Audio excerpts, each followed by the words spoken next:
Alright guys, welcome back. This is independent practice for chapter 3, lesson 3. And here are the answers. I asked you to do 2 through 10 even, and then number 14. So let's go to the answers first. And again, if you already have them correct, you don't worry about it. You don't have to watch the rest of the video. You're good to go. Alright, the answer for number 2 is 6.3. The answer for number 4 is 7.2. And number 6, we have 0.0684. Number 8, we have $4.50. And number 10, we have 12.8 feet squared. And for number 14, you're going to have to actually look at the notes for this one. Okay, it's more than one just simple answer. I have to explain a couple things. But okay, let's just get right to it. All right, so number 2, read the directions first. They say just multiply. All right, it's fairly simple. All right, for this time around, I'm not going to spend as much time explaining things. I'm just going to go ahead and do it. And just try to keep up. And if you have questions, ask me in class or ask your teacher in class, and I'm sure he or she will want to help you. All right, so here we go.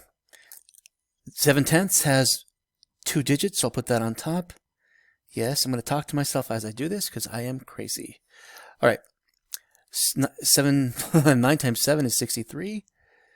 Carry the 6. It's been a long day, guys. I don't know how you guys are feeling, but whew, it's been a long day.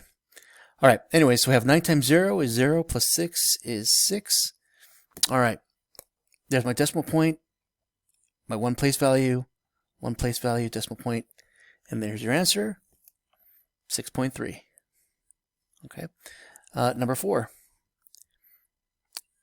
0.8 times 9. Make sure I copied it correctly. Yes. Now at this point, some of you might be able to do these in your head. I mean, seriously. If you forget the decimal point for a minute, seriously, let's look at what we have. 8 times 9, which is just 72, right? But let's just do the math anyways. 9 times 8 is 72. You put the 7 there. And 9 times 0 is 0. Plus 7 is 7. So, no big deal. But we do have a decimal point and a place value to the right of that. We only have one of them. And there it is, 7.2. Guys, do not overthink this. Ladies, do not overthink this. You can do this. All right? All right, we have 0. Now there's a lot of zeros here, so I make sure I'm making sure I copy it correctly. Times 19. Oh boy. Okay. Not that it's hard, but I have to be really organized. I have to be really neat, because a misplaced digit can totally screw up the answer. But let's go. 9 times 6, 54. Carry the 5. 9 times 3 is 27. Plus 5 is, I believe, 32. All right, carry the 3. 9 times 0 is 0, plus 3 is 3.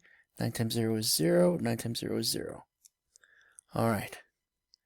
Then again, I'm being very careful. 1 times 6, right there. 1 times 3. 1 times 0. 1 times 0. Now see, when I see this, I'm just tempted to write all the zeros. But don't go fast. Take your time. Do it right. Place value holder. 4 plus 0 is 4. 2 plus 6 is 8. 3 plus 3 is 6. 0, 0, 0. Okay. Here's my decimal point. 1, 2, 3, 4. 1, 2, 3, 4. Decimal point. Okay. Do we need this 0? No. 1's enough to let us know that we don't have any whole numbers. 0.0684. Okay. Whew. Number 8. We have a word problem. Whew. Okay, let's read this carefully. Sharon buys 14 folders for 75 cents each. How much change will she receive if she pays with $15? All right. Fair enough, fair enough.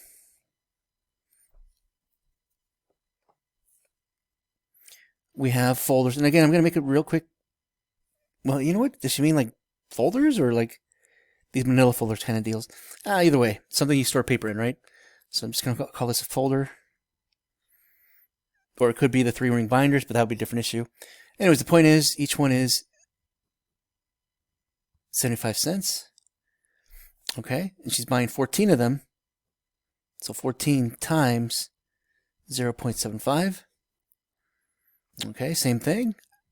75 cents has more digits in it, 3 digits, times 14. And just like with the previous problem, you got to take it slow, take it easy. Don't go too fast. 4 times 5 is 20. Carry the 2. 4 times 7 is 28, plus 2 is 30. 4 times 0 is 0, plus 3. Okay, so far so good. Now to the tens place, 1 times 5, 1 times 7, 1 times 0. Place value holder, 0 plus 0, 5, 10.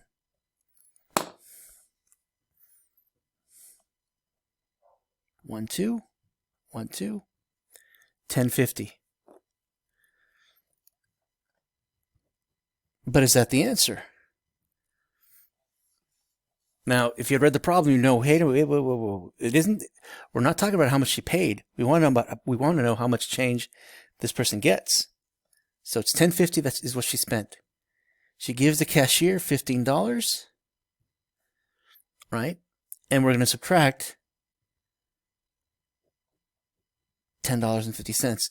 Now, just to remind you, in case you've already forgot, you have a whole number here, and we have a decimal number.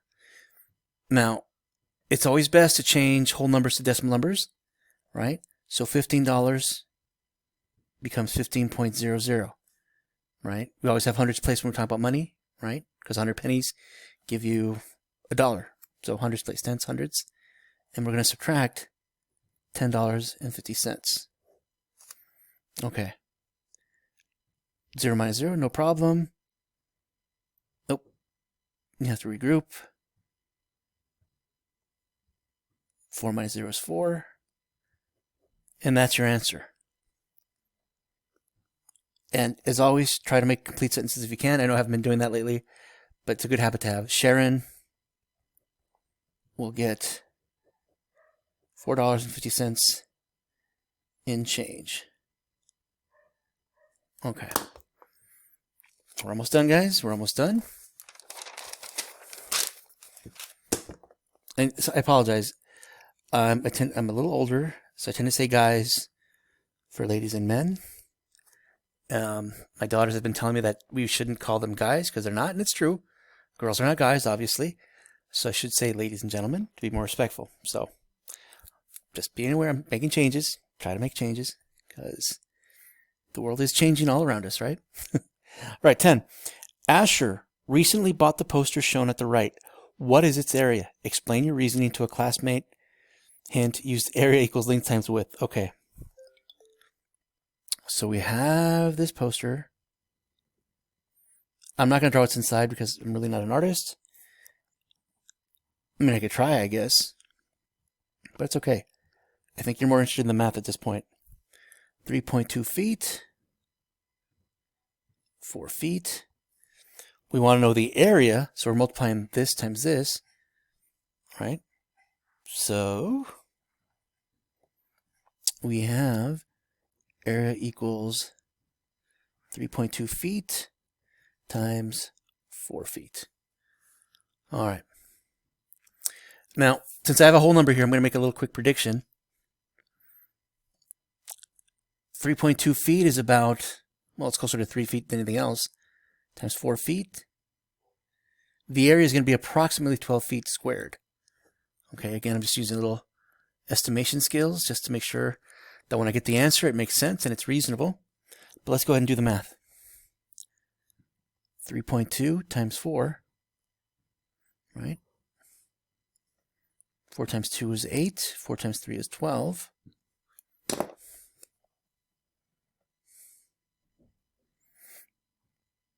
One place value. Now, as I did this, in my rush, I forgot to label a couple things appropriately. 3.2 feet times 4 feet, right? Gives you feet squared. So I forgot to label that, and I forgot to put that over here too, but hey, better late than never. So just a reminder, when you do word problems, you should label the units if there's any. Okay? If I just left it as 12.8, well, what am I talking about? What does it refer to? 12.8 gallons? 12.8 inches? What are we talking about? Now, granted, you could look over here and say, oh, it's feet squared. But when you're taking a test or a state test and you don't have a drawing next to you, you're going to forget So it's just good habit. Write the units when possible. Don't forget to do that, actually. All right. So that's number 10.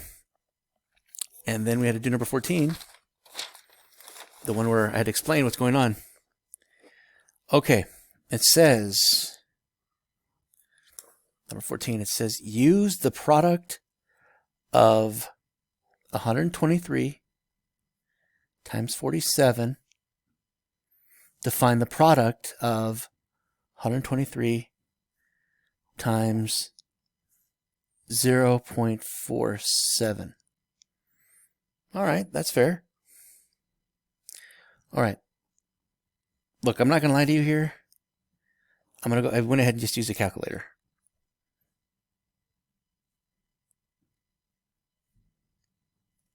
Again, I'm not testing you on whether you can multiply whole numbers. I'm testing you on whether you can do this. But you know what? Even using a calculator, there's some way to do it. If you don't do it correctly, you will get the answer wrong.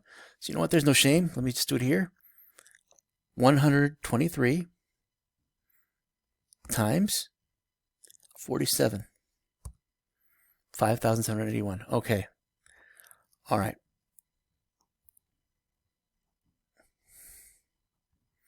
Oof, that was not written very neatly. But for what I need to show you, but it's not too necessary. All right, let's see what was going on. Here we have 123 groups of 47. Here we have 123 groups of 47 cents. Let's talk about money. $47, 47 cents. Now, I notice the two place values, right? It's like, what happened here was if they took, you know what, let me just show you here, literally. You have 47.0. If you move that decimal point 2 spaces to the left, you get 0.47. But what are those two place values? What does that mean? What did you just do? I know I divided.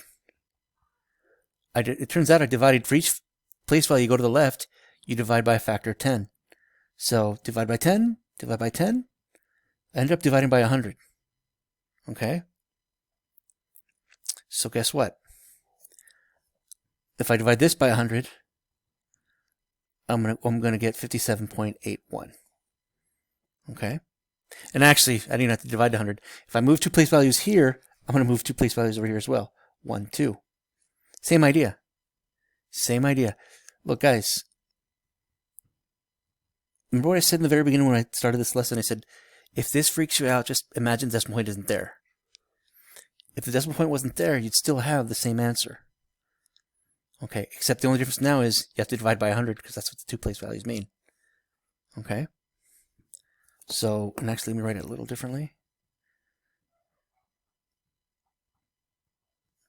Right?